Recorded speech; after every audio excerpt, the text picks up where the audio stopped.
السلام علیکم دوستو آج ہم آپ کو اسلام کی سب سے پہلی جنگ بدر کا واقعہ سنائیں گے، جس میں 313 صحابہ مل کے اس جنگ کو فتح کیے تھے، اور اسی جنگ میں اللہ کے حکم سے 1000 فرشتے اترے تھے۔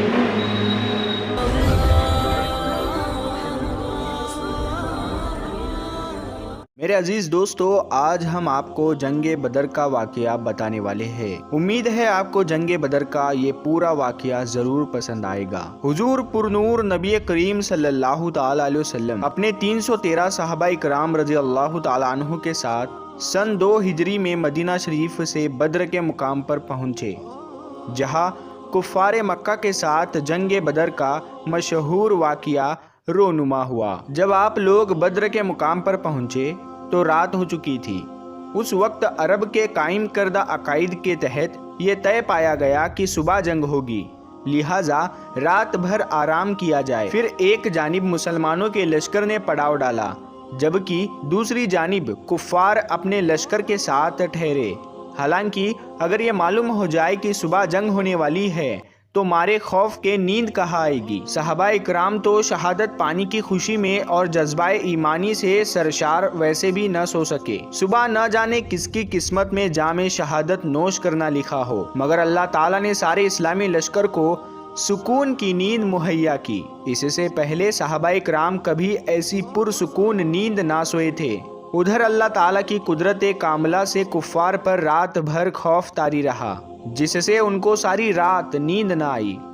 پھر اللہ تعالیٰ نے مسلمانوں کے دلوں میں کفار کے لشکر کو انتہائی کم کر دیا، جبکہ کفار کے دلوں میں یہ خوف ڈال دیا جیسے وہ 313 نہ ہو بلکہ 1000 ہو۔ صبح ہوئی، حضور نبی کریم صلی اللہ تعالی علیہ وسلم کی اقتداء میں سارے صحابہ اکرام رضی اللہ تعالی عنہ نماز فجر ادا کرنے کے بعد نماز ادا کرتے ہی نبی کریم صلی اللہ تعالی علیہ وسلم نے سب سے کہا، اگر ایسا ہو جائے کہ اللہ رب العزت کی جانب سے 1000 فرشتے تمہیں جنگ میں ساتھ دے تو کیسا رہے گا؟ یہ سن کر صحابہ اکرام مارے خوشی کے جھوم اٹھے۔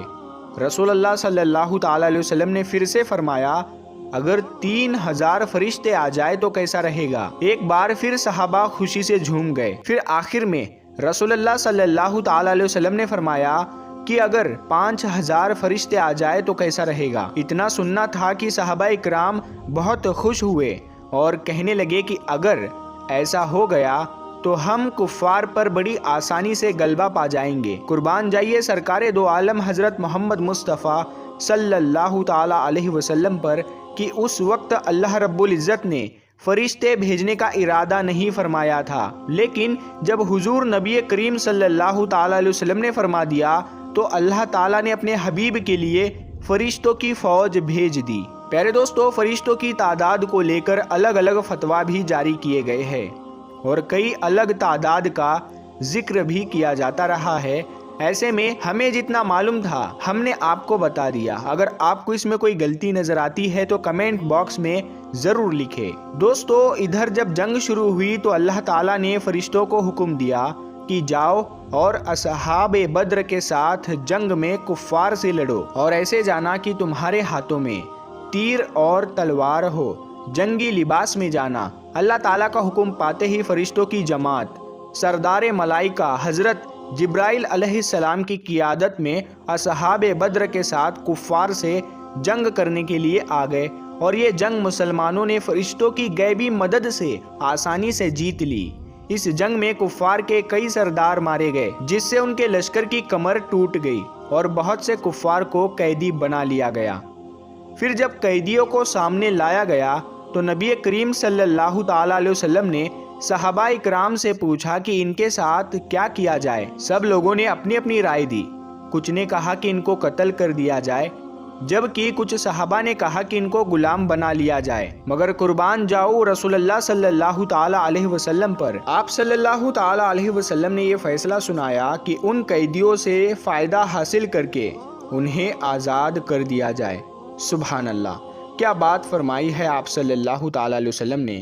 لوگ ان کو مارنے کی غرض سے آتے تھے، لیکن آپ اپنی رحمت باکرم کے صدقے انہیں چھوڑ دیتے تھے۔ جنگ ختم ہونے کے بعد سارے فرشتے واپس چلے گئے اور آپ صلی اللہ تعالی علیہ وسلم نے نماز پڑھائی۔ جب آپ نماز سے فارغ ہوئے تو ایک صحابی نے عرض کیا، یا رسول اللہ صلی اللہ تعالیٰ علیہ وسلم، آپ نماز کے دوران مسکرا کیوں رہے تھے؟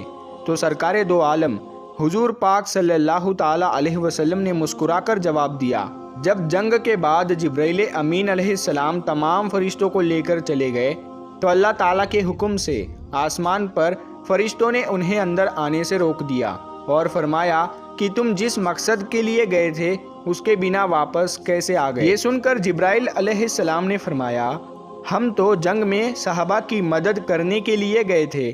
پھر ان فرشتوں نے جواب دیا کہ نہیں، تم کو محمد الرسول اللہ صلی اللہ تعالیٰ علیہ وسلم کی خاطر بھیجا گیا تھا، لہٰذا جاؤ اور جب تک ان سے اجازت نہ لے لو تب تک واپس نہ آنا۔ اسی وجہ سے جبرائیل علیہ السلام میرے پاس آئے تھے اور اس وقت ہم نماز ادا کر رہے تھے۔ میں نماز میں بول نہیں سکتا تھا، اسی لیے مسکرا کر میں نے انہیں اجازت دی کہ ہاں اب تم سبھی جا سکتے ہو۔ سبحان اللہ۔ دوستو، ہم نے آپ کو جنگ بدر کا واقعہ آسان طریقے سے بتا دیا، لیکن جنگ بدر کا واقعہ صرف سننے یا خوش ہونے کے لیے نہیں ہے، بلکہ ہمیں اس سے سیکھنا چاہیے۔ آئیے ایک نظر جنگ بدر پر ڈالتے ہیں۔ جنگ بدر میں مسلمانوں کے پاس کیا کیا سامان تھا؟ صرف 313 لوگ تھے، 70 اونٹ تھے، 3 گھوڑے تھے، 8 تلوار اور 6 جراح تھے۔ لشکر کفار کے پاس کیا کیا سامان تھا؟ اب آئیے دیکھتے ہیں۔ 1000 افراد تھے، 700 اونٹ تھے، 100 گھوڑے تھے، 950 تلوار اور 950 جراح تھی۔ کفار کے لشکر میں کھانے پینے کا سامان بڑی کثرت سے تھا، روزانہ 11 اونٹ ذبح کر کے کھاتے تھے۔ کفار کے لشکر میں عیش و عشرت کا سامان بھی کافی تعداد میں تھا۔ جب وہ کسی پانی کے کنارے پڑاؤ کرتے تو خیمے لگاتے تھے، ان کے ساتھ گانے والی طوائفیں بھی تھی۔ اسلامی لشکر کے پاس کھانے پینے کا سامان نہیں تھا، کسی کے پاس 7 تو کسی کے پاس 2 کھجوریں تھی۔ مسلمانوں کے پاس ایک بھی خیمہ نہیں تھا۔ صحابہ کرام نے کھجور کے پتوں کو اور ٹہنیوں سے ایک جھوپڑی تیار کر کے حضور اقدس نبی کریم صلی اللہ تعالیٰ علیہ وسلم کو اس میں ٹھہرایا تھا۔ آج اس جگہ پر مسجد بنی ہوئی ہے۔ کفار کے لشکر سے 70 آدمی قید کیے گئے اور 70 آدمی قتل ہوئے، جن میں ابو جہل بھی شامل تھا۔ اسلامی لشکر میں 14 صحابہ شہید ہوئے اور مسلمانوں کو فتح ملی۔ دوستو، اب غور کیجئے، آج ہمارے پاس سب کچھ ہے، اللہ کے فضل سے کسی چیز کی کمی نہیں ہے، پھر بھی مسلمانوں کو ہر جگہ ستایا جا رہا ہے، مارا کاٹا جا رہا ہے، مسلمانوں کے گھروں کو جلایا جا رہا ہے۔ دوستو، کیا آپ نے سوچا ہے آخر ایسا کیوں ہو رہا ہے؟ آج کا مسلمان اپنے دین سے بھٹک رہا ہے۔ آج لوگوں نے نبی کریم صلی اللہ تعالیٰ علیہ وسلم کے احادیث مبارک اور قرآن پر عمل کرنا چھوڑ دیا ہے۔ ایک وہ لوگ تھے جو جان دے کر بھی ایمان سے ڈگتے نہیں تھے، اور ایک ہم لوگ ہیں جو 2 روپے میں اپنا ایمان تک بیچ دیتے ہیں۔ میرے عزیز دوستو، ہمیں چاہیے کہ ہم لوگ 5 وقت کی نماز کی پابندی کریں، کیونکہ نماز ایک ایسی چیز ہے جو آدھے سے زیادہ گناہوں سے روک دیتی ہے۔ دوسری بات یہ کہ ہم اپنے گھروں میں اسلامی تہذیب اور شریعت کو لاگو کریں۔ گھروں میں ٹی وی، سیریل یا فلمیں دیکھ کر برکت ختم نہ کریں۔ ایک دوسرے کے ساتھ محبت سے پیش آئے، اپنے آل اولاد کو موبائل فون جیسی چیزوں سے دور رکھے اور انہیں اچھی تعلیم دے۔ ابھی حالات ایسے ہیں کہ ہمارے ہندوستان میں ایک خاص مذہب کے لوگ مسلمانوں کو کمزور کرنے کے لیے ہماری بیٹیوں، ہماری بہنوں کو سوشل میڈیا کے ذریعے پھنسانا چاہتے ہیں، تاکہ وہ مسلمانوں کو مجبور کر سکے اور ان کے گھروں میں نفرت پھیلا سکے۔ اسی لیے اس پر بھی احتیاط ضرور رکھنا چاہیے۔ پیارے دوستو، ہم امید کرتے ہیں آپ کو آج کا ہمارا یہ ویڈیو پسند آیا ہوگا۔ اگر یہ ویڈیو آپ کو پسند آیا ہے تو ہر بار کی طرح آپ لوگ اس ویڈیو کو زیادہ سے زیادہ اپنے دوستوں اور رشتہ داروں میں شیئر ضرور کریں۔